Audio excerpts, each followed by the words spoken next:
For nearly 2 decades, this week's hometown hero has been guiding teenagers in Palm Beach County on a path to reach their full potential by helping them build their self-esteem. And it's a mission close to her heart. Shawn Ho-Hing-King lost her mother when she was just 10 years old. And while she says it forced her to grow up quickly, it also opened her eyes to the importance of an adult's support in shaping a child's future. And it fueled the vision for her nonprofit organization, Talented Teen Club, which she officially started in 2005. Shawn told me she believes that if you find your talent, you will find your purpose. And with that, her club serves as a bridge to help young people find their talents early. I really want to make this club to be that support system for families with a loss of either a parent or even support, even if they have both parents, but because of the economy, just make sure they have the resources they need to thrive. I truly believe that your self-esteem and your self-confidence is like your foundation. With any proper foundation, you could build as big of a building as you possibly want. And with our self-esteem as a person, we need the same foundation so we can dream as big as we want and achieve as much as we possibly could dream. The Talented Teen Club caters to students throughout Palm Beach County in public schools and underserved communities where it's needed most. To date, the organization has helped more than 17,000 students, providing them with everything from tutoring services and mentorships to self-care programs and summer camps, plus a store filled with hygiene products that students can access for free. Now, Shawn's hope is that one day her Talented Teen Club will reach cities all across the country. You can read more about her mission right now in my monthly Heroes column in Palm Beach Illustrated and right here on our website where you are looking live right now. This story is on the homepage, CBS12.com. To CBS 12 News this morning, the organizer and founder of Coco Market, Corey Heyman, is joining us. For those who may not know, Coco Market is a wellness pop-up that happens once a month on the first Sunday morning of the month, and it's been around since 2022. The market is so popular, it's actually needing to expand. Corey, thank you so much for joining us this morning. Tell us a little bit more about Coco Market. Sure, thank you for having me. Coco Market is a wellness event, so we host yoga and live music and vendors. It's a fun day for people to come and join their tribe. So talk to us about, you have been doing this at Veterans Park in Delray Beach now for a year, and you're needing to expand.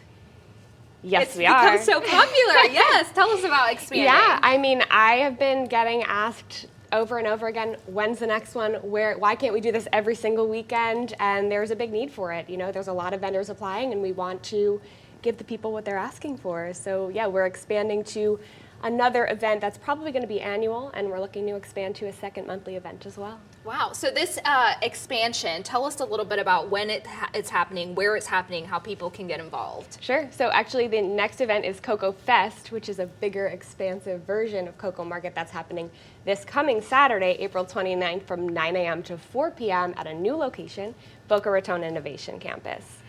So I've been before with Jennifer. We actually went for the morning yoga. Yes. You know, for someone who has never been, talk to us about, in addition to the vendors, which I'll get to in a minute, you know, what kind of exercises can people do, and is it free? That's a big question.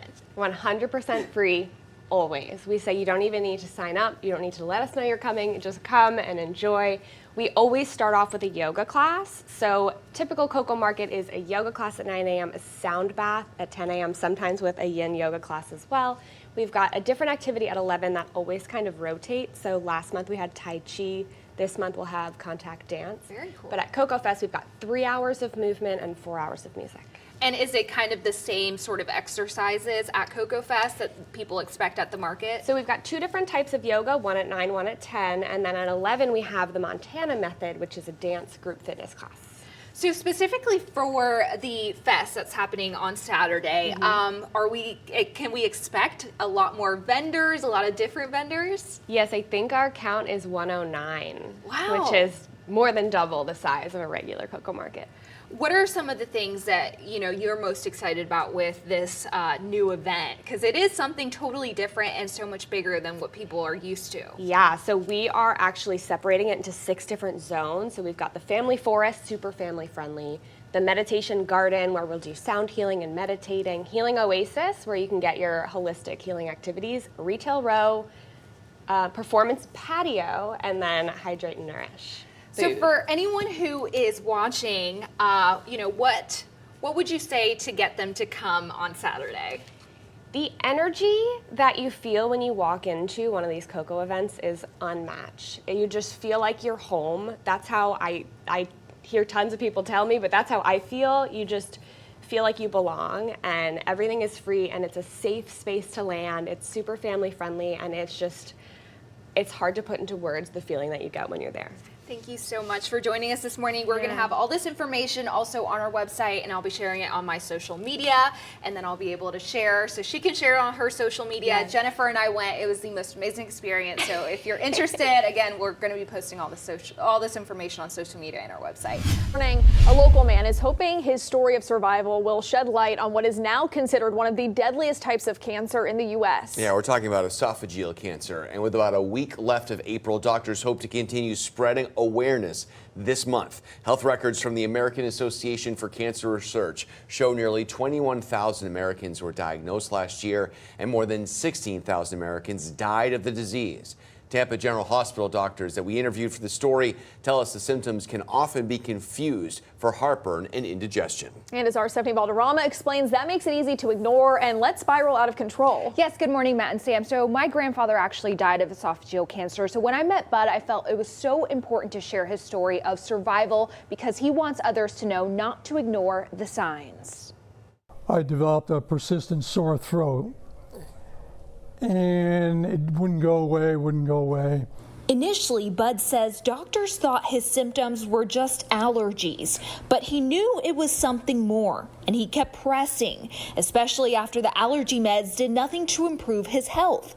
Finally, his primary care doctor referred him to a specialist that did a more intensive procedure, and that's when he learned his real diagnosis. He did an endoscopic procedure, and he says, you've got a cancer.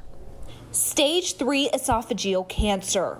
And all this time I'm thinking, that my father had passed away 20 years earlier from cancer of the esophagus.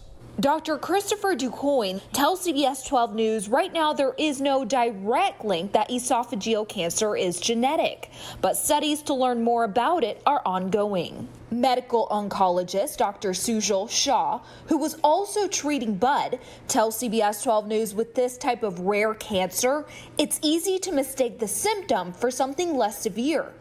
But what we eat and when we eat could be a contributing factor. Because what happens is, what do we all do, right? We eat a big dinner, right, and then we either plop down on the sofa to watch TV, we're going to sleep. If we're out, we probably drank a little too much. All that stuff causes much higher rates of reflux. Mm-hmm. And over time, that damage can lead to cancer itself. Even though his diagnosis was advanced stage 3, during a 10-hour surgery, Dr. DuCoin was able to remove the esophagus and reposition the intestines to save Bud's life. Bud had to relearn to eat and eventually regained his voice, which he's now using to speak up about the cancer that almost claimed his life. There's a bunch of doctors out there who are, more than capable, and it's worth getting a second opinion if you have any doubts whatsoever.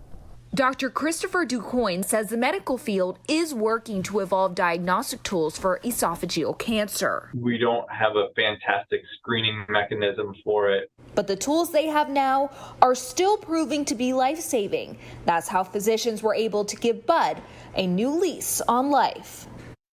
Well, Bud's surgery was in June of last year, so he's been cancer-free coming up on almost a year, and he's using this time now to spend more time with his kids and his grandkids. As with any cancer, early diagnosis really gives you the best chance to survival, so if any of these symptoms are ringing a bell, please pick up the phone and call your doctor and make sure that you're advocating for your own health.